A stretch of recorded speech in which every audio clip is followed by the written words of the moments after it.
Do you want to know the most dangerous thing that happens when we women stop being intimate as we get older?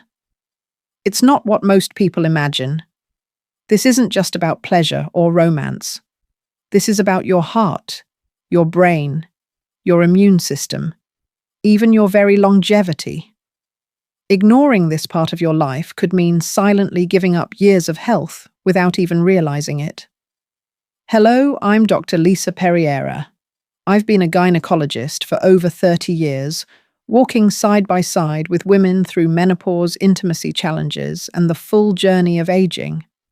And after all these years, I've seen a truth play out again and again. When intimacy fades, vitality often fades with it. But here's the good news, it doesn't have to be this way. Today, I want to talk to you woman to woman about what really happens inside your body and your life when intimacy disappears in your golden years. Because everyone expects to slow down as they age. But what if I told you that giving up on intimacy does more than just quiet down your love life? What if it could quietly increase your risk of heart disease, accelerate memory, decline, weaken your immune system, and leave you feeling emotionally alone, even while surrounded by people who love you? The connection between your health and your intimate life runs far deeper than most women, and yes, even most doctors truly understand. These changes don't happen all at once. They creep up quietly. And one day, they're no longer silent. I'll walk you through the science of why staying sexually and emotionally intimate isn't just an optional bonus in your 60s, 70s, or 80s. It is a cornerstone of healthy aging. We'll look at how it protects your heart, sharpens your mind, strengthens your muscles, helps you sleep more deeply, and restores your sense of confidence as a woman. And near the end, I'll share a simple daily practice, safe, natural, and practical, that can help reawaken your body's ability to feel intimacy again, even if it's been years. One small habit that could change how you sleep, how you feel, and even how connected you are with yourself and your loved ones. But before we get there, let me start with a story that may sound familiar. A patient of mine, let's call her Barbara, was 68. She was active, sharp, and took pride in her healthy lifestyle, her regular walks, her balanced diet, and all her routine checkups. On paper, she looked like the perfect picture of aging well. But Barbara confessed something that many women keep to themselves. Over the years, she and her husband had quietly let intimacy fade away. "It's just part of getting older, right?"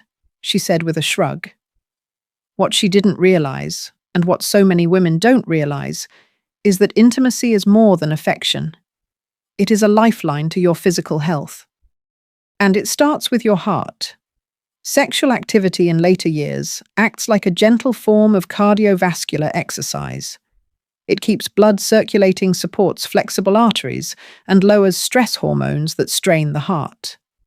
And just as important, intimacy releases oxytocin and endorphins, hormones that not only make you feel closer, but also protect your heart's rhythm and lower inflammation.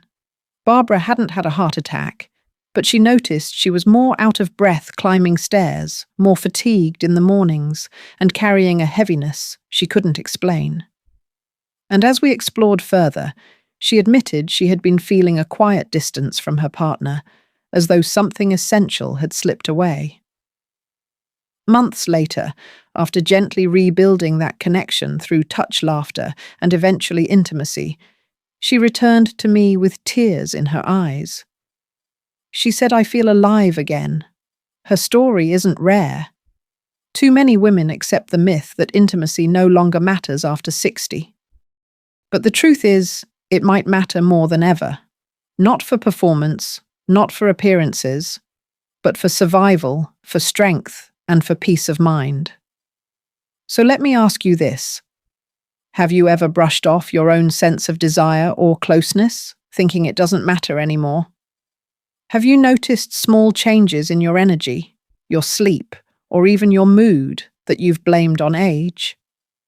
What if those signs are your body's way of whispering? Don't let this part of your life go, because the heart isn't the only part of you that begins to change when intimacy fades. Next, I'm going to show you how this loss quietly reshapes your muscles, your balance, and the confidence you feel in your own body. But before we move on, I want to hear from you. In your own experience, have you noticed a difference in how you feel physically or emotionally since intimacy became less frequent in your life? Share your thoughts in the comments, because your voice may give another woman the courage to open up too. When we talk about intimacy after 60, many women assume the biggest barrier is simply desire. But in my 3 decades as a gynecologist, I've seen that it's not desire alone that fades. It's the little choices, the quiet habits, and the subtle misunderstandings that chip away at our ability to stay connected. Let's walk through some of the most common mistakes I see, and more importantly, the science behind why they matter. The first mistake is believing that aging itself is the reason intimacy stops. I hear this nearly every week in my office. It's just my age, doctor. This is what happens. But the truth, according to the Mayo Clinic, is that while hormonal shifts after menopause do create changes, those changes do not mean the end of intimacy. Estrogen levels may drop, yes, and that can lead to dryness or discomfort. But there are safe, natural solutions to manage it. The real problem is when women accept the myth that desire and closeness are behind them. That belief itself becomes a barrier, convincing you not to try, not to reach out, and not to ask for help. The second mistake is ignoring circulation. Your intimate health is directly tied to how well blood flows through your body. Just as exercise keeps your heart and muscles strong, intimacy stimulates circulation in areas that are often overlooked. The Cleveland Clinic has shown that sexual activity helps maintain vascular health, lowering blood pressure and reducing risk for stroke. But when intimacy disappears, so does that gentle, regular stimulation. Over time, arteries stiffen, tissues dry, and even energy levels decline. This isn't about performance, it's about your body missing out on a natural form of exercise it was designed to receive. The third mistake is thinking intimacy is only about sex. One of my patients, Eleanor, put it this way: "We don't really do that anymore, so I thought it didn't matter." What she didn't realize is that intimacy is a broad spectrum. It includes affectionate touch cuddling, slow dancing, even long moments of eye contact. Each of these triggers oxytocin, the hormone that lowers stress and strengthens emotional bonds. When couples give up on every form of physical closeness just because sex feels harder, they lose the chance to benefit from these small but powerful acts of connection. The fourth mistake is not addressing physical discomfort. Many women experience vaginal dryness or thinning tissues after menopause, a condition called genitourinary syndrome of menopause. It's incredibly common, but instead of seeking help, many women suffer silently. They withdraw from intimacy to avoid discomfort, which then makes the tissues even more fragile over time. It's a cycle that feeds itself. Yet with simple solutions, hydration, gentle lubricants, even pelvic floor exercises, comfort can often be restored. Ignoring discomfort only deepens the problem. Addressing it opens the door to healing. And the fifth mistake I want to mention is underestimating the brain's role. So many women focus only on the physical side, but intimacy begins in the brain. When intimacy disappears, dopamine and serotonin, the chemicals that sharpen memory, elevate mood, and fight depression, also fade. According to NIH studies, older adults who maintain physical closeness show better cognitive function over time. In other words, intimacy is like fuel for your mind. Without it, the brain can slowly dim, not from disease alone, but from disconnection. Let me bring this back to a real story. A patient of mine named Joan, age 74, once told me, "I feel like I'm fading, not just in my body, but in my mind."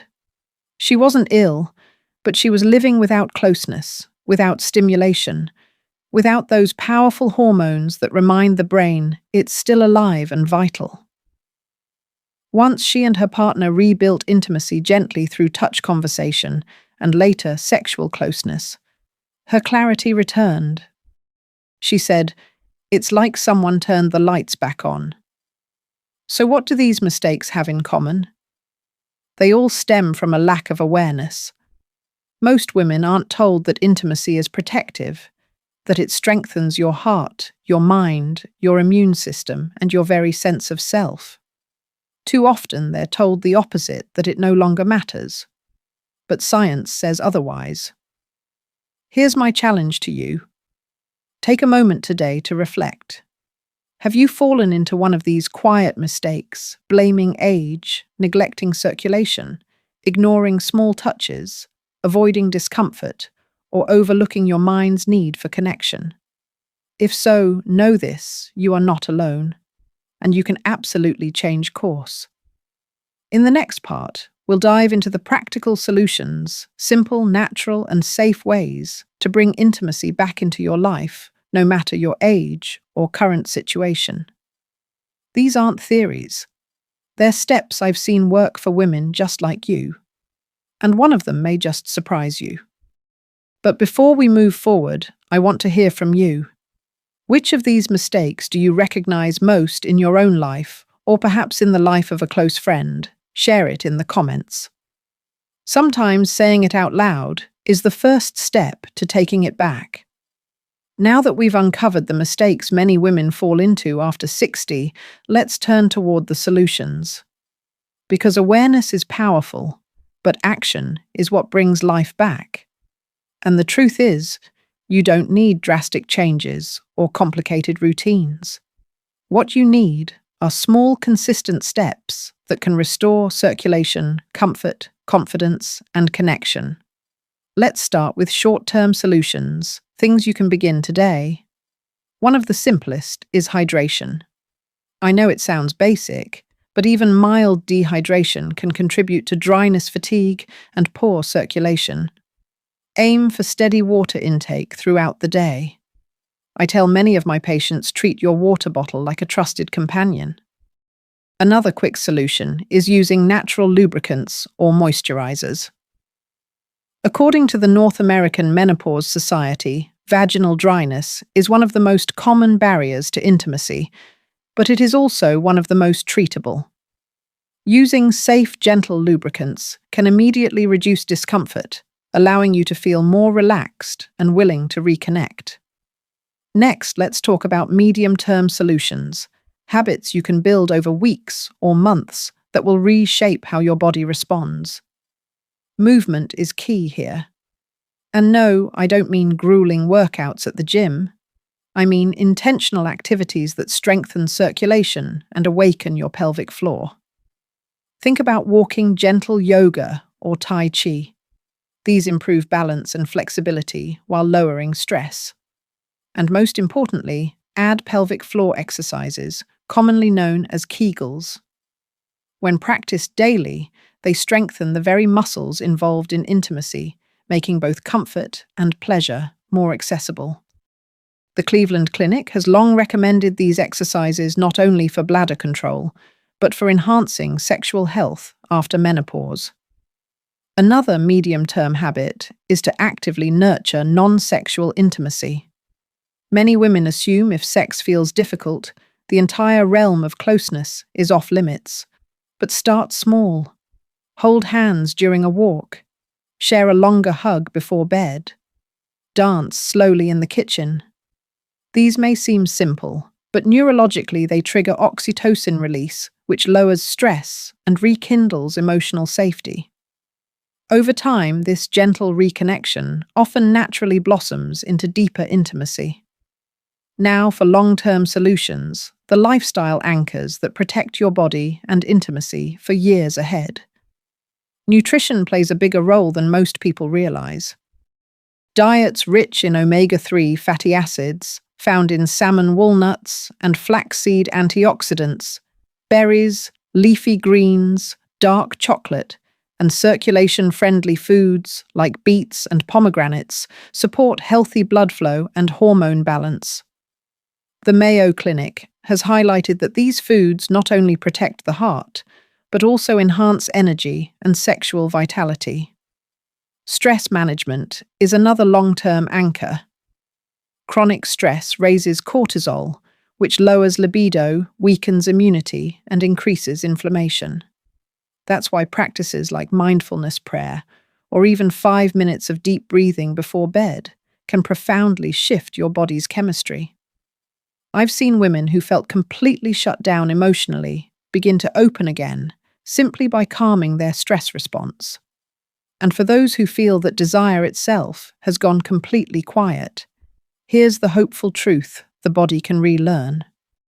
Even after years without intimacy, gentle reintroduction through touch massage or self-exploration can reawaken responsiveness. The body remembers. It just needs patience and encouragement. Let me share a quick win tip, something that has surprised many of my patients. Before going to sleep, place your hand gently over your heart and breathe deeply for a few minutes. If you're with a partner, do it together, holding hands or resting a hand on each other's chest. This simple ritual synchronizes breathing, lowers stress, and releases oxytocin. It's not just symbolic. It is physiologically priming your body for closeness. Many women tell me they sleep better and feel more connected almost immediately. Now, I know some of you may be thinking, but Dr. Perriera, I don't have a partner. Let me reassure you, intimacy begins with you. Self-care, self-touch, and self-awareness are valid and powerful forms of intimacy. They keep circulation, strong hormones balanced, and remind you that you are still alive, still worthy of connection. In just a moment, I'll share a daily habit, one that is simple, natural, and profoundly effective, that can help reawaken your body's ability to experience intimacy, even if it's been years. But before we get there, I want to remind you of something important. Intimacy is not about chasing youth. It's about stepping into this season of life with confidence, connection, and vitality. So here's my question for you. What small step could you start today?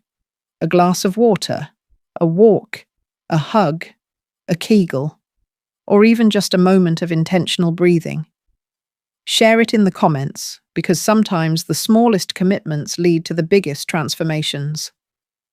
Over the years, I've learned that nothing explains the power of intimacy better than the stories of women who have lived it. Science gives us the data, but stories show us the truth in real life. One woman I'll never forget is Margaret, a 70-year-old retired librarian. She came to see me because she felt her body was slowing down. She was still active gardening, reading to her grandkids, taking long walks, but she confessed something quietly. I feel like part of me has gone to sleep. Her husband had passed away several years earlier, and since then, she hadn't thought much about intimacy. She told herself that part of my life is behind me. But here's the analogy I shared with her. Intimacy is like a garden. If you water it, tend it, and give it sunlight, it continues to bloom no matter how many seasons pass. But if you leave it unattended, weeds creep in, soil dries out, and before long the garden looks lifeless, even though the seeds are still there waiting. Margaret's body hadn't forgotten how to connect. It was simply waiting for nourishment. So together we talked about small steps, gentle self-care, relaxation, and slowly rediscovering touch without pressure. Months later, she came back with tears in her eyes and said, "I didn't think I could feel this alive again." It wasn't about being young. It was about remembering, I'm still me. Then there was Helen, a 66-year-old former teacher. She and her husband had grown distant, not from lack of love, but from years of letting intimacy fade. They focused on grandchildren, family responsibilities, and health concerns. One day she told me, "We've become roommates instead of partners." I could hear the grief in her voice. So I gave them a simple assignment, 5 minutes of hand-holding every evening. No phones, no TV, no distractions. Just sitting together, holding hands and breathing in sync. At first she laughed and said, "That sounds silly." But they tried it. And slowly, something shifted. The spark didn't return overnight, but over weeks they began sharing more stories, more laughter, and eventually more touch. Helen told me later, "It was like we were falling in love again with the same person." I share these stories because I want you to know intimacy. After 60 is not about performance appearance or chasing youth. It's about connection.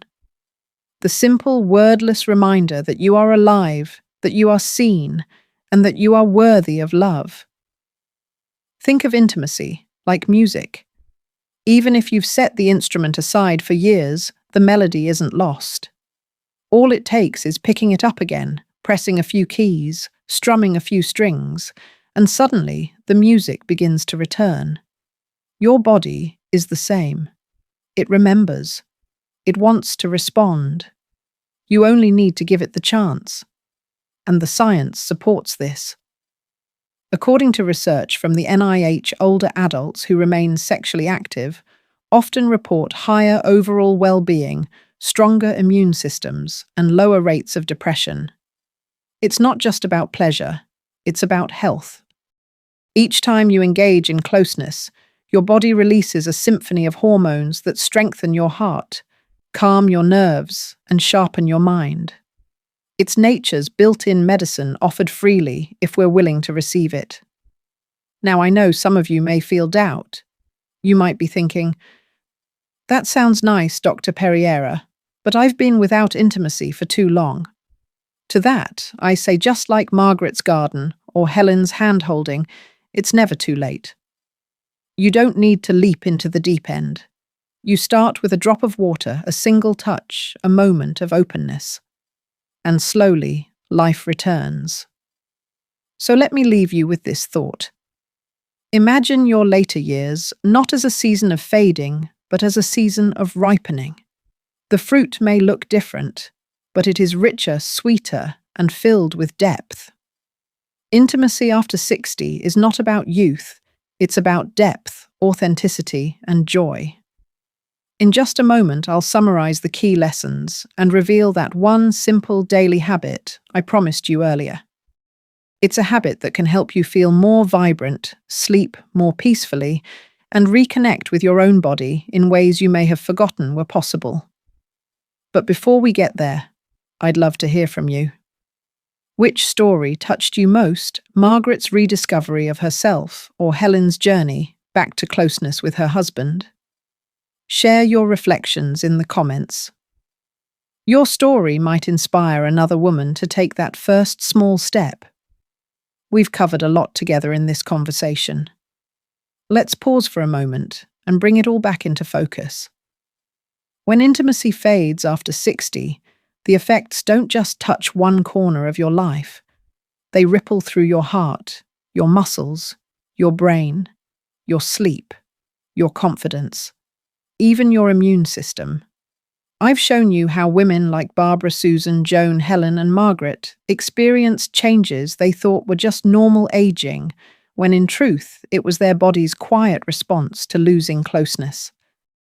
We've talked about the mistakes believing aging alone ends intimacy, ignoring circulation, overlooking the power of small touches, staying silent about discomfort, and forgetting the brain's need for stimulation. And we've walked through the solutions: hydration lubricants, pelvic floor exercises, mindful movement nourishing foods, and nurturing touch that doesn't always have to lead to sex. But the thread tying all of this together is simple: intimacy is not optional. It is essential. Not because of performance, not because of pressure, but because of what it does for your health, your confidence, and your spirit. Now, earlier I promised you one small daily habit, something you can start tonight, that can help reawaken your body's ability to feel connected and alive. Here it is. Before bed, spend 5 minutes in intentional touch. If you have a partner, hold hands, breathe together, or share a long embrace without rushing. If you are on your own place, your hands over your heart or gently over your abdomen. Close your eyes, breathe slowly, and remind yourself, I am still here. I am still worthy of closeness. This may sound simple, but physiologically, it is profound. That act lowers cortisol, raises oxytocin, steadies your heart rhythm, and primes your body for deeper sleep. Over time, it reconditions your nervous system to associate touch with safety, calm, and connection. I've seen countless women start with this tiny ritual and slowly notice changes in their rest, in their energy, even in their openness to deeper forms of intimacy. So let me ask you, which part of today's conversation spoke to you the loudest? Was it the heart, reminding you that intimacy acts like exercise? Was it the brain showing you that closeness fuels memory and clarity? Or was it the emotional truth that touch reminds us we are still alive, still valuable, still loved? Whatever your answer. I hope you walk away today knowing this. It is never too late.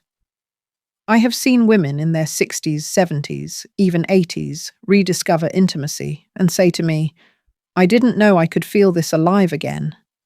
If they can, so can you. Here's your next step. Choose one small action today. Maybe it's a glass of water, maybe it's a walk, maybe it's a hug, maybe it's 5 minutes of quiet breathing. But take it. Because intimacy isn't about age, it's about presence. And presence is something you can choose right now. If this message touched you, I would love for you to share your thoughts below. Tell me, what part of intimacy do you want to reclaim? Your story may inspire another woman who feels alone in her journey. And if you know someone who needs to hear this, perhaps a friend, a sister, or even your daughter, please share this video with her. And most importantly, don't forget to subscribe to this channel. Here we talk openly and honestly about the health of women over 60, your heart, your hormones, your circulation, your intimacy, and your joy. I want you to have the tools, the knowledge, and the confidence to live not just longer, but fuller. Because the greatest tragedy of aging is not wrinkles or grey hair. It is believing that connection no longer belongs to you. It does, and it always will. So let's keep growing together, stronger, healthier, and more connected than ever before. And before we close, let me remind you this video is for educational purposes only. It does not replace medical advice. Every woman's body is unique. If you are experiencing pain, significant changes, or have personal concerns, please consult with your healthcare provider. Your well-being deserves personalized care,